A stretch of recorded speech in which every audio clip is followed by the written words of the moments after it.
Yo people, how's it going? It's your boy Richard Morse back at it again with another match preview, and this time it's AFC Bournemouth versus Brentford in the EFL Cup. So we're going to be playing tomorrow on Tuesday night. It's going to be interesting. It's going to be my first home game of the new season.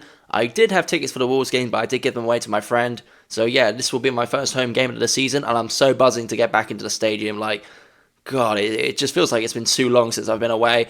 And yeah, back in the Steve Fletcher stand. So if you're in a Steve Fletcher stand with me, come say hi. I'll take pictures. We can have a chat. Like, it would be nice to like have a bit more interaction with the community. Like, I do feel like people are like, they message me on TikTok and YouTube, but like, they always say, oh, when are you coming to the stadium? What stand are you going to be in? Can I come say hi, say hello, take a picture? Like, yeah, like, you know, I've just saying it right now. I'll be in the Steve Fletcher stand if you're there for the game. Come say hi. We can take pictures, have a chat, like whatever you want to do. Like, I love to get more interaction with the fans as well. Like, I feel like it's one of those where people know me sort of because of what I do, social media, but like they don't try to interact with me when I'm there, even because like they're afraid to come up to me or they're worried I might not be in the same stand, like, that sort of thing. But anyways, I'm excited to be back in the stands and back in the stadium tomorrow. And yeah, against Brentford, I think it's going to be a very interesting one where Bournemouth and Brentford are kind of like, it kind of feels like we kind of mirrored each other. Like our rises to the Premier League have come very, very similar in a weird sort of way. And I always do feel like we're these two clubs that like a lot of the older OG Premier League clubs kind of always look down on us and think like, oh, what are these clubs? They shouldn't be here. They're not good enough to be here. Look at their stadiums. They're small. They're not. Their fan base is tiny. Like, I understand if you've been there since like the 90s, but you know, it's 2025 now, lads. It's not 1995. Like, we have to accept, like, you know, if you look at some of the clubs that were in the 90s, most of them are like down in League 2 now. Like, so let's not pretend like, you know, every club's been there since the 90s. A lot of them have been relegated down to League 2 as well. So like, let's get that narrative done once and for all. I'm so sick of hearing that. And yeah, a lot of people are going into this game thinking, oh, it's Bournemouth Brentford. What a boring game that's going to be. Like, no.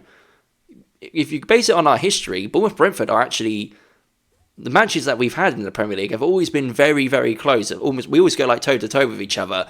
And the amount of times that we've beaten Brentford in the final few seconds, or vice versa, they've snatched something last second for a win or a draw. Like, it's always a very, very, very close game, and it's always one of those games that I always get excited for. Like, whether it's in the Premier League, the League Cup, the FA Cup.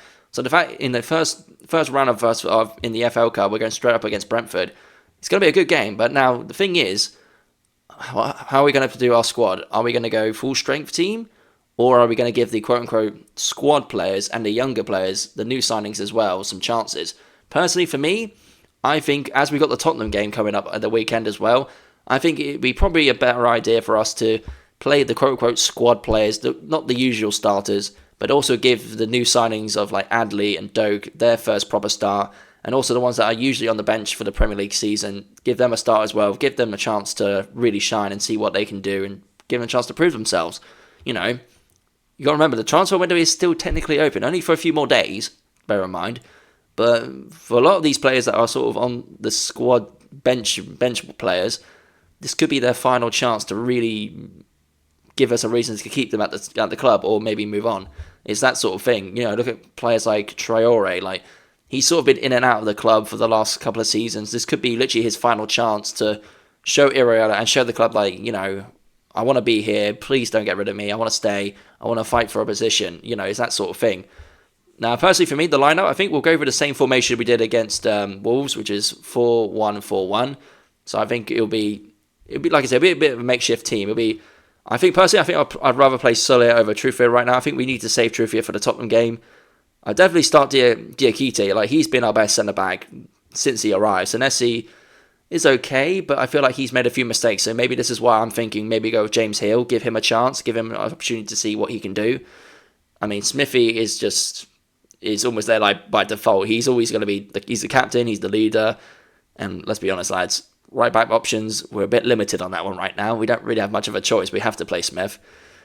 In terms of a CDM, it's got to be Adams. He's our best CDM option. And Christie's only just come back as well, so you can argue maybe give Christie a chance, but I do feel like if we're going to go with a safe bet, you probably go with Adams over Christie right now, just because of the fact Christie's just come back from injury. Now, also the attacking options, I think Adli should go on the left. Brooks was great, but Adli came on and I dare say did more in 20 minutes than Brooks did in 70, which says a lot. Scott, I'd say Scott going there. I would save Tav for the Tottenham game as well. Same with Evan Nilsson up top. Save him for the Tottenham game. Put Krupi up front. Give him a chance as well. Because Krupi, he's only came on for the Wolves for the last 10, 15 minutes. Didn't really have much of an opportunity to shine and prove himself. And plus, a lot of the spotlight was on Adli and Doak. So he kind of went under the radar in the last game. So give Krupi up front a chance as well. I'd also, in attacking positions, I'd give Traore, like I said, one more chance. And I think, based on the fact that he didn't come on for the Wolves game, I think this will be Ben Doak's proper first full-time start. I know it's a Carabao Cup game, but you get what I mean. If there's an opportunity for him to get a 90-minute start and pretty much show himself and prove himself, this is the opportunity for him. So I think that's going to be the one where he'll come on, he'll start, give Semenyo a rest, because we need to give Semenyo a rest, because if Semenyo turns up still tired from the EFL Cup game, going into a game against Tottenham away, it's not going to be good for us. We need Semenyo at 100%, full fitness, no tiredness, no wear and tear, nothing.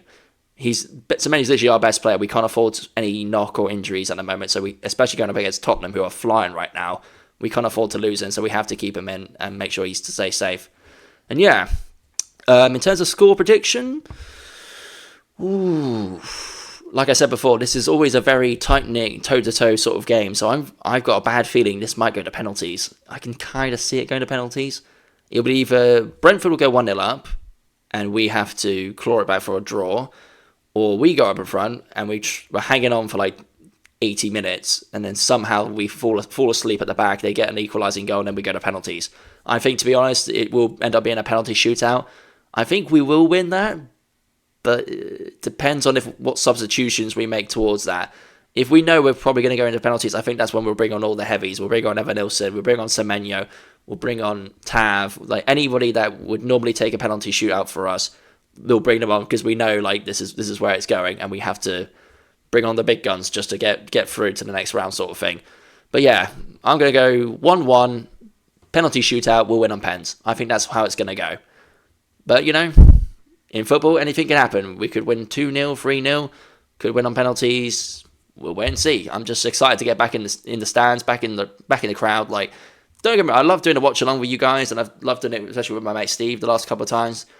But you can't be watching football live. As great as it's I love doing these live streams, love doing these watch-alongs. Live football in the crowd, in the stadium, you just can't beat it. It's just how it is. And yeah, on that note, ladies and gentlemen, thank you for watching my match preview. I've been your boy, Richard Morse. I'm looking forward to being in the stands. If you're new here, please leave a like, share, and subscribe down below. If you want to follow me on TikTok as well, it's up there. Give me a follow and a share. And I'll catch you guys later. Up the cherries. Come on.